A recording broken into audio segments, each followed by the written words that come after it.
Could be a couple of rumbles, but I think it's mainly a rain event for most of us. An inch, maybe an inch and a half of rain.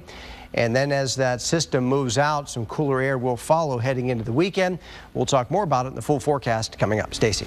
All right, Jeff, thanks. A decorated Army veteran who claimed self-defense after shooting and killing a man in a road rage incident is out of jail this evening after he was acquitted by a jury. Harold Hayes spoke with Brandon Thomas as he was released. Harold is live now in Washington County with more. Harold? Well, it took the jury less than 3 hours to reach not guilty verdicts on the homicide and voluntary manslaughter options, but it took Brandon Thomas 18 months to get out of jail after a jury believed he shot in self-defense. He hugged his family. He hugged the attorney who convinced the jury that neither first or third-degree murder or voluntary manslaughter was the proper verdict, but that the shooting was in self-defense.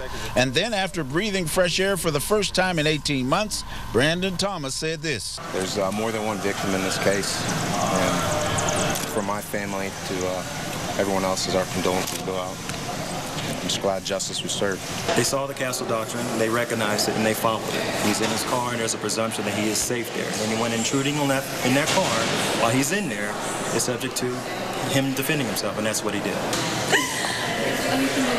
His family shed tears, and so did the family of the defendant, who declined comment after the verdict.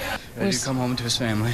We're ready to welcome him home, and his children are waiting. While I respect the jury's verdict, I don't agree with it, but that's the system we have, and that's all I have on this. Thomas was convicted of possession of drug paraphernalia. Judge Catherine Emery told Thomas that both he and the victim could have made better choices that day, and she told him she believed he needed both drug and mental health treatment and hoped that he would get it.